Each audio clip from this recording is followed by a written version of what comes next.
The night I came to return my ex's things, I expected a 5-minute exchange, one awkward goodbye, and the clean relief of finally being done.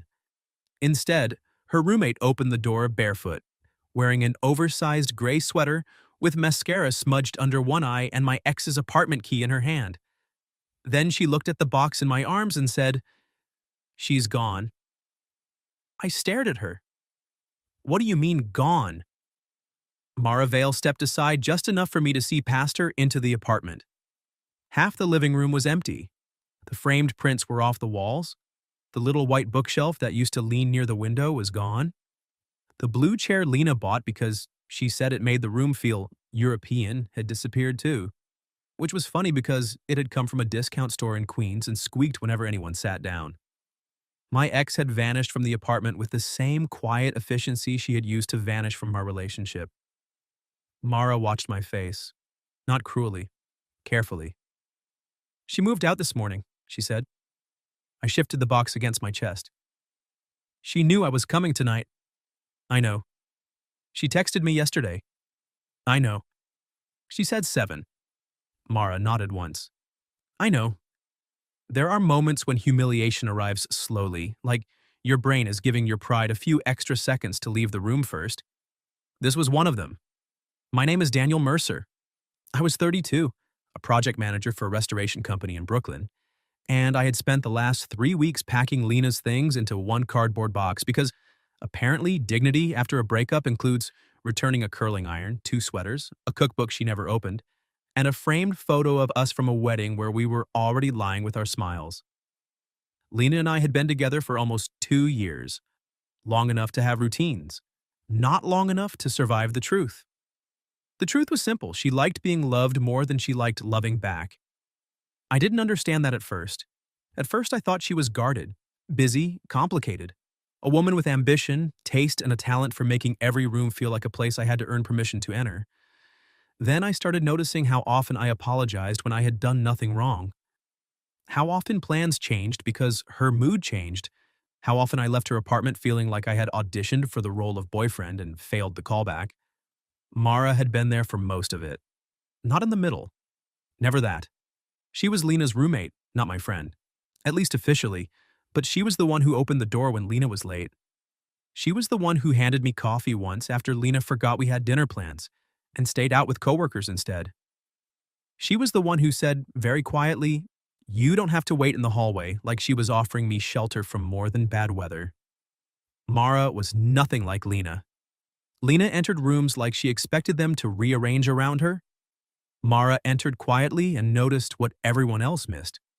She worked nights as a hospice nurse, painted small watercolor birds on her days off, and had a dry, soft way of speaking that made even sarcasm feel like it had washed its hands first. The first time I really talked to her, Lena was 40 minutes late and not answering her phone. Mara found me sitting on the stairs outside their building with flowers on my lap like an idiot in a public service announcement about misplaced hope. "She's probably still at drinks," Mara said. I looked up. "That obvious?" "The flowers are losing confidence." I laughed because I didn't know what else to do. She sat 2 steps above me, leaving careful distance. After a minute, she said, "For what it's worth, they're nice flowers. She likes peonies. She says she likes peonies." I looked at her. Mara shrugged. "She throws them out after 2 days because they drop petals." That should have told me more than it did. Over time, Mara became the person I accidentally trusted. Only in small ways. A 5-minute conversation while Lena finished getting ready. A shared look when Lena made a joke that cut too close. A quiet, drive safe when I left after another evening, where I had said less than I felt. Nothing inappropriate happened. Not once. Honestly, that was what made it worse. Because sometimes restraint creates more intimacy than betrayal ever could. Then Lena broke up with me in a restaurant. Not dramatically, she waited until after the appetizers, which felt both cruel and financially strategic, then told me she needed a life that didn't feel so heavy. I asked what that meant. She said, "You're wonderful, Daniel, but you want everything to matter." I remember looking at her across the table and realizing she thought that was a flaw. The next day, Mara texted me. Just one line. I'm sorry. You deserved better than that. I stared at that message for a long time. Then I deleted the thread because keeping it felt dangerous. Now, 3 weeks later, I was standing in Lena's doorway with her things in a box and Mara looked like she had not slept. What happened? I asked. Mara leaned one shoulder against the doorframe. She got a sublet in Los Angeles. Los Angeles? Apparently. She didn't mention Los Angeles. She didn't mention the movers either. I looked past her again. The apartment felt wounded. Not empty exactly, more like someone had taken the loudest parts and left the quiet ones behind. Did she leave you with the lease? Mara's expression changed. Small. Enough. That was when I understood her mascara, the sweater, the key in her hand. She did, I said. Mara looked away. It's handled. That means it isn't. It means I am currently pretending it is. I set the box down just inside the doorway. Mara. She flinched a little at her name, not because I said it harshly, but because I said it like I knew her. Maybe I did. Maybe that was the problem. She told me to give you this, Mara said, holding out an envelope. I took it. My name was written on the front in Lena's neat, elegant handwriting. Inside was a note. 3 sentences. Daniel, I thought it would be kinder not to do another goodbye. Leave my things with Mara. I hope you find someone who wants the same kind of life you do. I read it twice. Then I folded it carefully because tearing it in half would have made me look like I still wanted an audience. Mara watched me. I'm sorry, she said. I looked up at her. And suddenly the strangest part of the night was not that Lena had left. It was that I felt less abandoned standing in front of the woman she left behind. Mara wrapped her arms around herself. You don't have to go right away, she said. The hallway seemed to narrow. What? She looked embarrassed now, like she had said more than she meant to. I mean, it's raining, and you carried that box across town, and I just made coffee because I didn't know what else to do with my hands. A faint, tired smile touched her mouth. She's gone, Daniel. Then softer. You can stay. I should have left. That was the correct answer. A man with any sense would have placed the box inside the door, handed over the last ugly little duties of a dead relationship, and gone home to sit with his humiliation in private. Instead, I stood there holding Lena's note while Mara waited in the doorway, wearing that oversized gray sweater and looking like someone had been abandoned so quietly she was still deciding whether she was allowed to call it pain. Rain hit the fire escape outside. Somewhere above us, a neighbor's television murmured through the ceiling. I looked at the box on the floor. She left you with the lease. Mara gave a small laugh. You say that like repeating it makes it less stupid. Does it? No. How long? 3 months. I stared at her. She moved to Los Angeles and left you with 3 months of rent? She paid part of next month. That's not generous. That's evidence. Mara's mouth almost curved. Almost. Then she rubbed one hand over her face and stepped back into the apartment. Come in before I feel worse about offering coffee to my ex-roommate's ex-boyfriend in a hallway. That sentence should have made me leave. It didn't. I picked up the box and followed her inside. The apartment felt different without Lena's things, smaller but not worse. The space near the window where the blue chair used to be was empty. A rectangle of cleaner paint marked where a framed print had hung. On the coffee table sat one mug, a folded lease, a calculator, and a notepad full of numbers written in Mara's careful handwriting. She saw me looking. Don't judge the math, she said. It has been through a lot tonight. I'm judging the person who caused the math. That's fair. I set the box near the wall. Do you want me to take it somewhere else? No, I'll mail it when she sends an address. She didn't leave one? She left an email.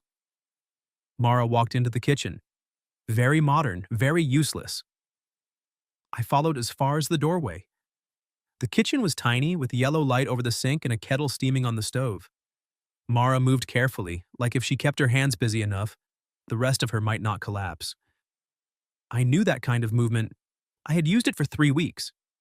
She took down a mug and paused. Coffee? Yes. You don't have to say yes just because I offered. I know. You can also leave after. I know that too. She looked at me then, and the room shifted again. Not romantic. Not yet.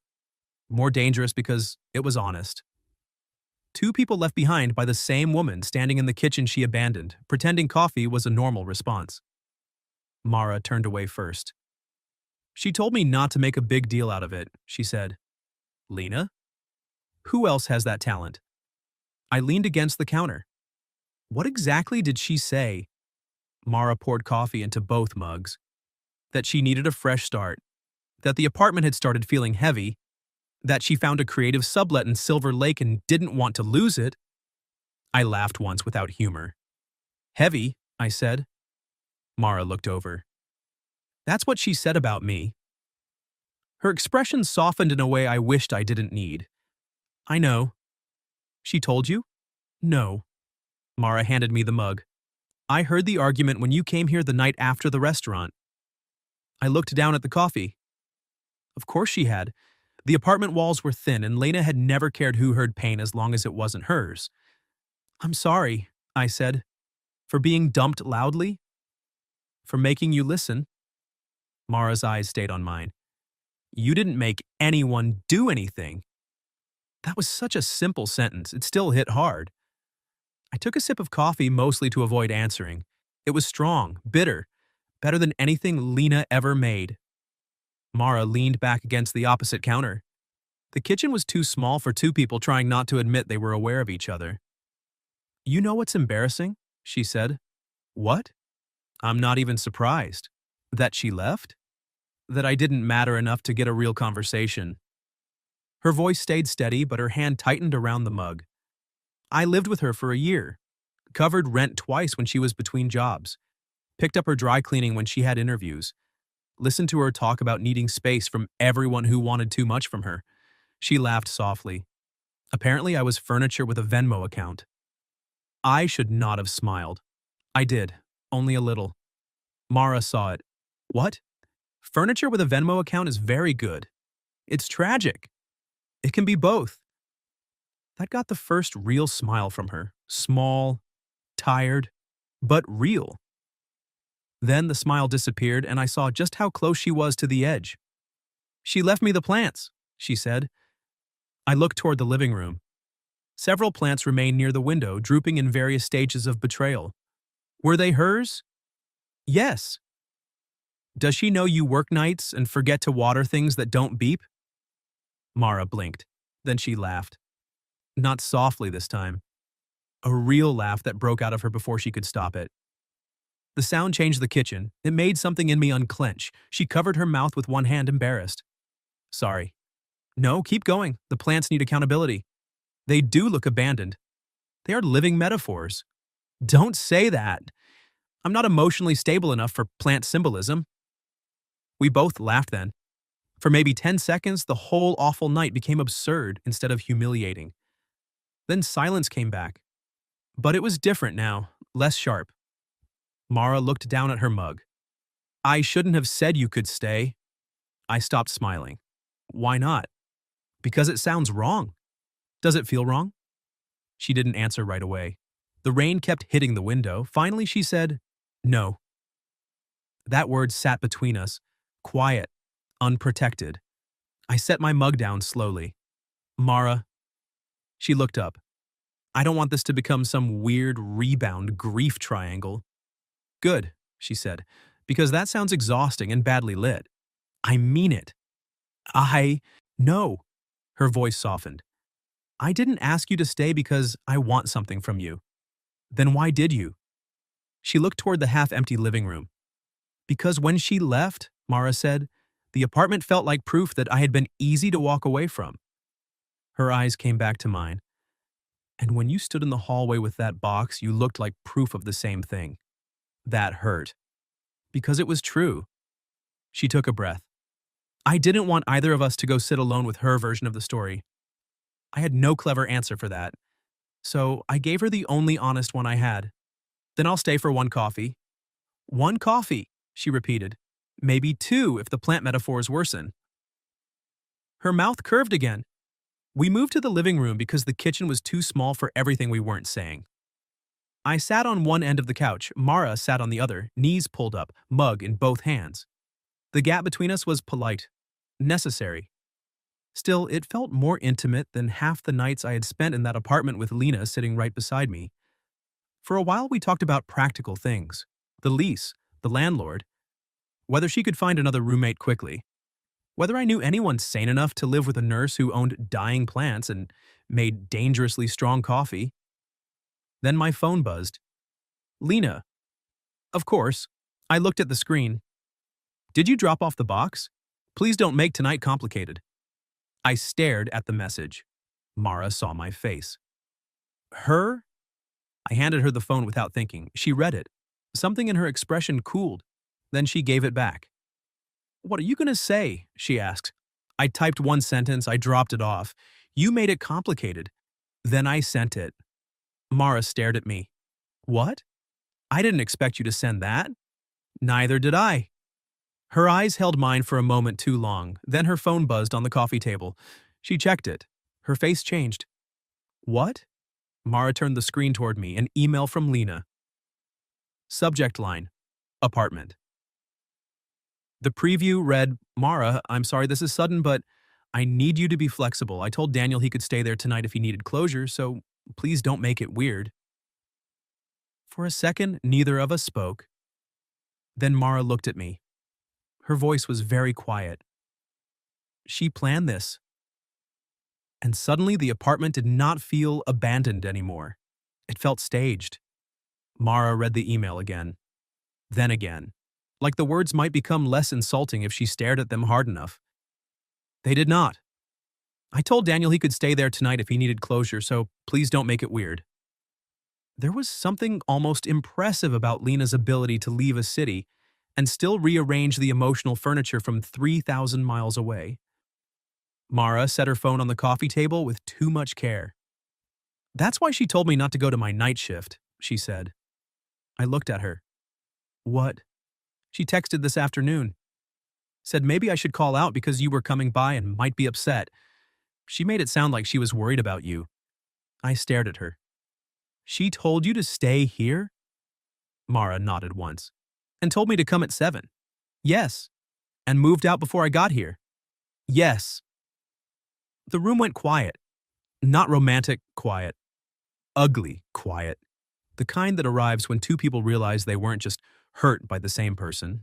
They were arranged. Mara stood suddenly and walked to the window. Outside rain blurred the streetlights. Her reflection looked pale in the glass, swallowed by the half-empty room behind her. I feel stupid, she said. You're not. I stayed home because she said you might need someone. She laughed once, but there was no humor in it. That was the part that got me. Not the lease, not the rent. You. I didn't know what to do with that, so I didn't move. Mara kept looking out the window. She knew I'd care. That sentence hit differently, because it wasn't only about manipulation. It was about being seen in the worst possible way. Lena had noticed Mara's kindness and used it like a spare key. I looked at the box on the floor, her things, her note, her unfinished obligations stacked neatly in cardboard. Then I said, we should not answer tonight. Mara turned. What? No more texts, no more emails, no defending ourselves to someone who created the mess and then asked us not to make it complicated. Her how are you face softened, but only a little. That sounds healthy. I'm experimenting. Dangerous. Very. Her phone buzzed again. We both looked at it. Another email. Mara didn't pick it up. Good. Then my phone buzzed. Lena? Daniel, I'm asking you to be mature. Mara is sensitive, and I don't want her reading too much into you being there. I showed Mara. Her expression changed. Not hurt this time. Anger. Quiet, clean anger. She called me sensitive. I think she called both of us inconvenient. Mara walked back to the couch, picked up her own phone, and opened the lease document on the table. No more emotional replies, she said. I sat up. What are you doing? Something practical before I start yelling into the weather. She spread the lease, Lena's email, and the calculator across the coffee table. The nurse disappeared for a second and a woman with a problem to solve took her place. She's on the lease until the end of the term, Mara said. She can leave. She cannot just invent a graceful exit and hand me 3 months of rent. You want to talk to the landlord? Tomorrow, not tonight. Tonight I want to know exactly what she owes. I moved closer, still leaving space. I'm good with contracts. She glanced at me. Restoration contracts, I added. Not emotional sabotage contracts, but still. That almost made her smile. Almost. So we worked. At midnight, in my ex's half-empty apartment, I sat on the floor beside the coffee table with the woman my ex had left behind, calculating rent, deposits, utility splits, and the exact dollar value of Lena Vale's talent for making people feel unreasonable for expecting basic decency. It should have been absurd. It was absurd, but it also steadied us. Numbers gave the night edges. Emails became evidence instead of wounds. By 1 in the morning, Mara had a list: lease obligation, unpaid utilities, missing furniture she had taken despite splitting the cost, written proof that she knowingly left without proper notice. Mara stared at the page. I can handle this. I know. She looked at me, tired but clearer now. You didn't say alone? No. Good. That word went through me quietly. Not because it was flirtation, because it was trust. Then my phone lit up again. This time, not Lena, my sister, Claire. You okay? Lena posted something weird. I opened Instagram before I could think better of it. Lena had posted a photo from an airport lounge. Sunglasses, wine glass, perfect lighting. Caption: sometimes choosing yourself means leaving behind people who confuse love with heaviness. New chapter. L.A. Be kind. I stared at it. Mara leaned over just enough to see. For a second, neither of us reacted. Then she whispered, "Wow." That one word carried enough exhaustion to fill the room. I closed the app. Mara sat back, hugging her knees. She's already turning it into a story, she said. Yes. And in her story were the weight.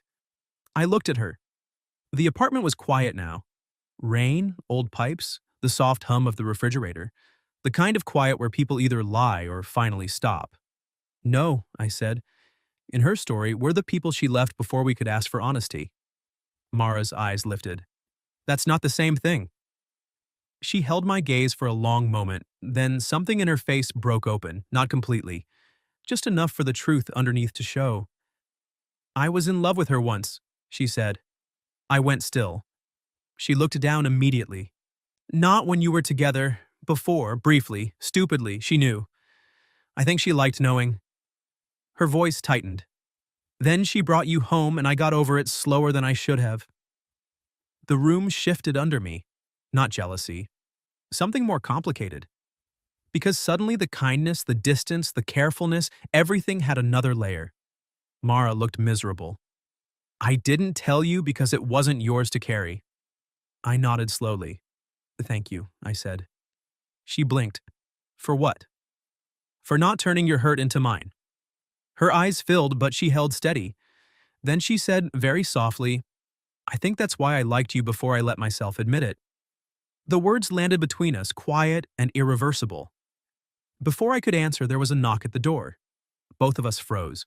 Another knock. Then a woman's voice from the hallway. Mara, it's Mrs. Alvarez. The landlord just called me. She says Lena gave notice that you're vacating too. Mara's face went pale. The night had just found a new way to get worse. Mara opened the door with her face still pale. Mrs. Alvarez stood in the hallway in a quilted robe, silver hair pinned back, phone in one hand, and suspicion in both eyes. She lived across the hall and knew everyone's business before the mail did. What do you mean Lena gave notice? Mara asked.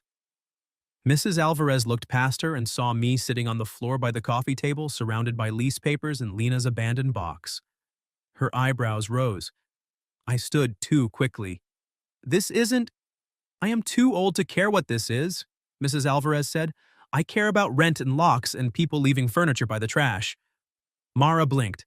Then, despite everything, she almost laughed. Mrs. Alvarez stepped inside without waiting for permission.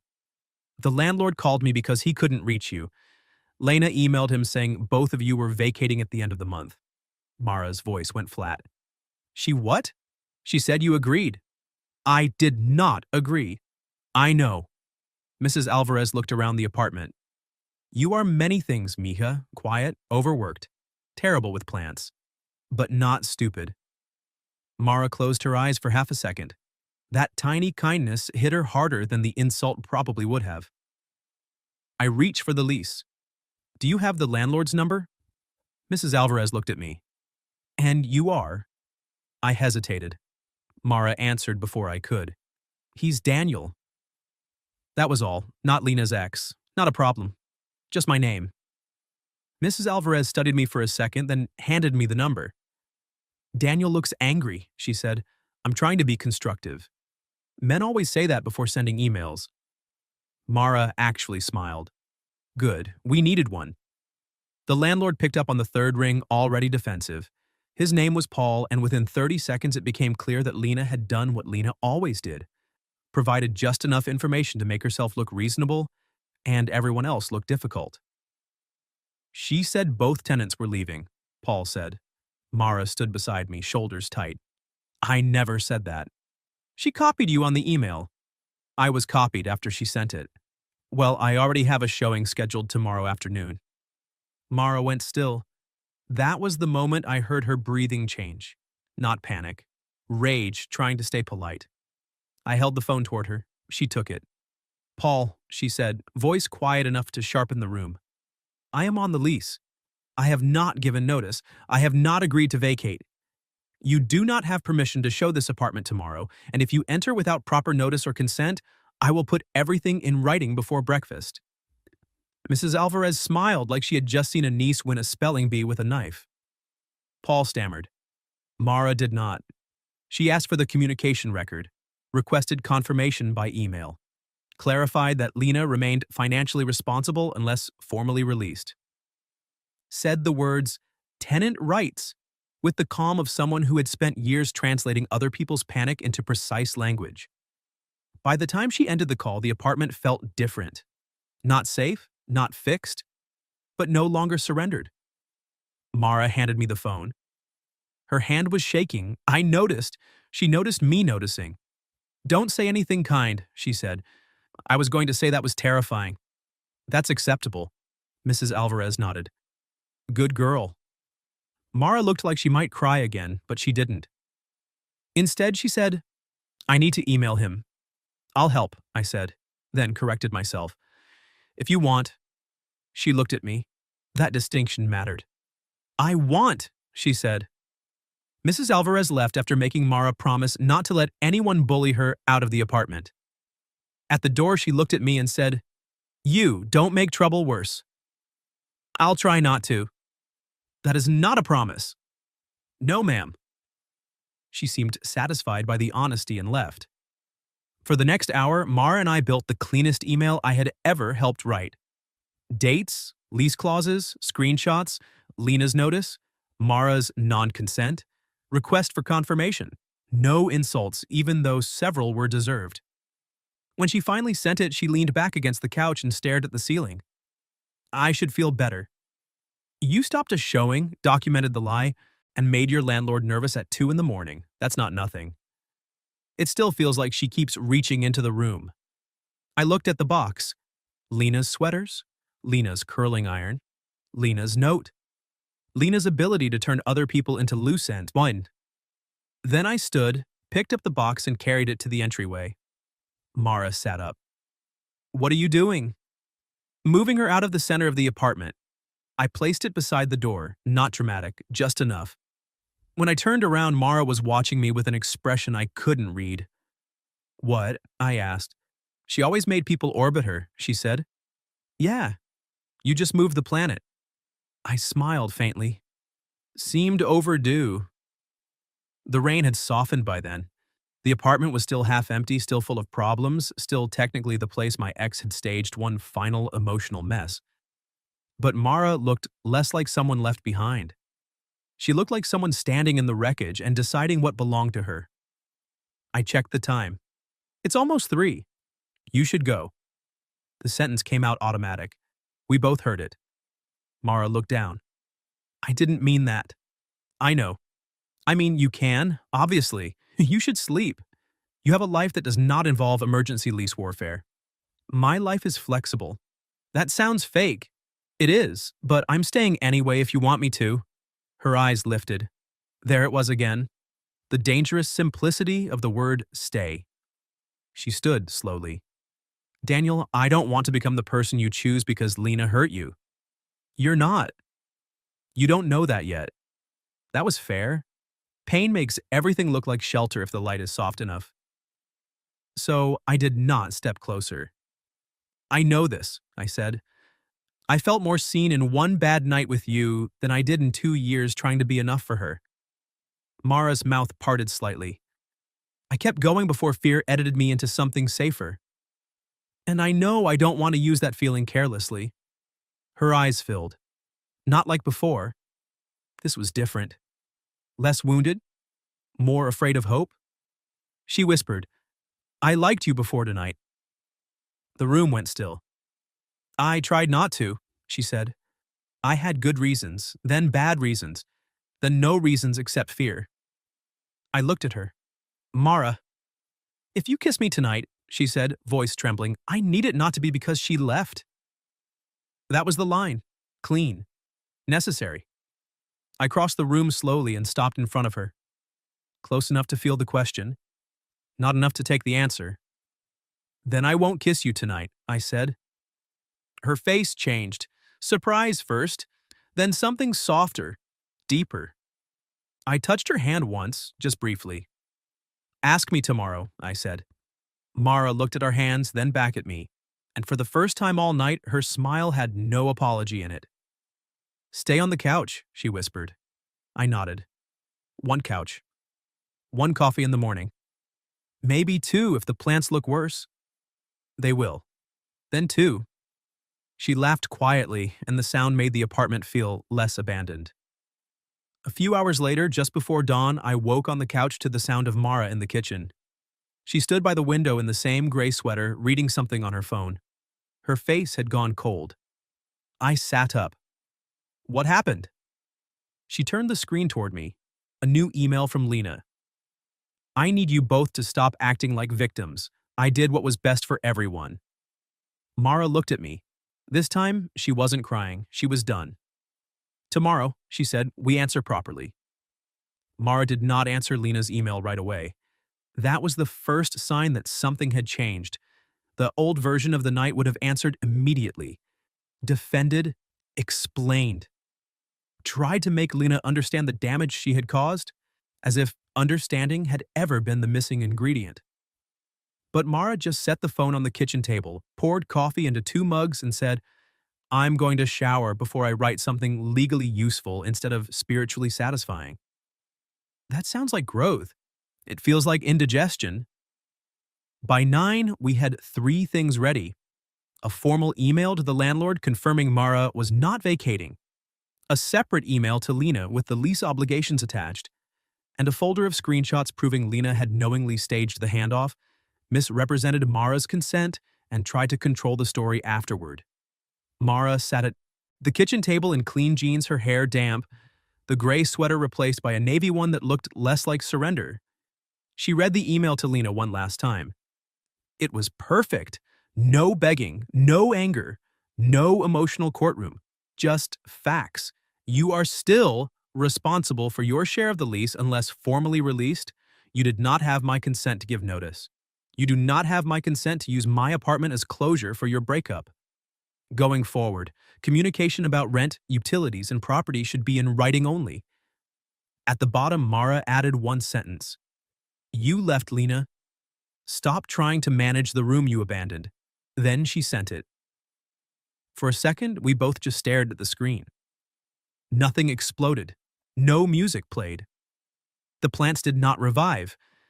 But Mara breathed like she had been holding air since yesterday afternoon. There, she said. I lifted my mug. To legally useful indigestion. She smiled. Then her phone rang. Lena. Mara watched it buzz until it stopped. A minute later, mine rang. Lena. I declined it. Mara looked at me. You didn't have to. Yes, I said, I did.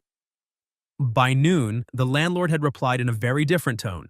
No showing, no vacating notice, no changes without Mara's direct written confirmation. He also confirmed Lena remained on the lease unless all parties signed a release. By 3, Lena sent a long email, then another, then one that began with, I'm sorry you both misunderstood, which was so bad. Mara and I looked at each other and laughed at the same time. Not because it was funny, because some people can apologize and still keep the knife in their hand. Mara did not respond. That was the second sign. The third came that evening when Mrs. Alvarez knocked and handed Mara a small pot of soup, a packet of tenant rights flyers, and a cutting from one of her plants. This one is hard to kill, she said, looking at the dying plants by the window. For practice. Mara held the cutting like a sacred object. After Mrs. Alvarez left, I said, that plant has a lot of pressure on it. It knows what it's signing up for. I stayed that night too. On the couch. Nothing happened. That mattered. In the morning, Mara made coffee, looked at me across the kitchen and said, it's tomorrow. I set my mug down. So it is. You said ask you tomorrow. I remember. She walked around the table slowly, not seductive, not dramatic, just brave in the quiet way that had been there all along. If I ask you to kiss me, she said, it's not because Lena left. I know. And it's not because the apartment is empty. I know. And it's not because we both got hurt by the same person. I stepped closer. Then why? Her eyes held mine. Because before all of that, I noticed the way you waited for someone who didn't deserve your waiting, and I wanted very badly to be the person who opened the door and told you to come inside. That was the sentence that ended the old story. So I kissed her. Not like a rebound, not like revenge.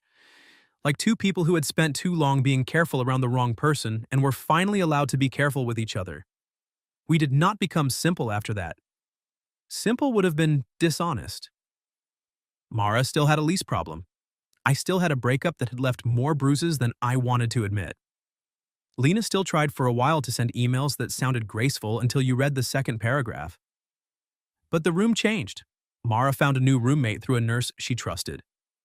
Lena paid after Mara sent the documents and mentioned small claims court exactly once. The box of Lena's things sat by the door for 9 days until she finally provided an address, and when I mailed it, I felt nothing dramatic. No closure thunder, just postage. Mara and I went slowly. Actual dates, not crisis meetings disguised as intimacy. Coffee after her night shifts. Walks through Brooklyn when the weather turned kind. Dinner in small places where nobody knew Lena's name. One afternoon in the park where Mara sketched a sparrow on a napkin and pretended it wasn't beautiful. 3 months later, she came to my apartment for the first time. She stood in my doorway holding takeout and said, your place is very clean for a man with emotional damage. I hired a professional. A therapist? A vacuum. She laughed, and I knew then that I wanted that sound in every room I lived in. A year later, we moved into a different apartment. Not hers, not mine. Ours. No ghosts in the corners. No abandoned plants except the one from Mrs. Alvarez, which somehow survived and became smug about it. 2 years later, Lena emailed me once more. No apology. Just a polished little message saying she hoped we were well and that Los Angeles had taught her a lot about herself. I showed Mara. She read it, handed the phone back, and said, good for Los Angeles. Then she watered the plant. That was the final door closing. 3 years after the night I came to return a box, I proposed to Mara in our kitchen, while she was painting a tiny watercolor bird at the table. I had planned a better speech. Of course I had, but she looked up with blue paint on her wrist, tired eyes, and that soft, dry smile that had saved me before I knew I needed saving. So I simply said, stay? She stared at me. Then she saw the ring. Her eyes filled. You know, she whispered, that word has caused us a lot of trouble. It also worked. She laughed through tears and said yes. Years later, when people asked how we met, Mara usually said, he dated my roommate. I'd say, briefly, unfortunately, Then Mara would add, "He came to return a box." And I would look at her and remember the half-empty apartment, the rain, the coffee, the woman in the gray sweater who opened the door and told me the truth. She's gone. You can stay. The truth was, I came there to return my ex's things. But what I really returned was the version of myself that kept waiting outside doors where I was never fully wanted. Mara opened one. And this time, I stayed. What would you have done if you went to return your ex's things and found out she had left you with one last emotional mess? And have you ever realized the person who quietly saw your pain was the one you should have noticed all along? Tell me your story in the comments. If you like this one, leave a like, subscribe, and I'll see you in the next video.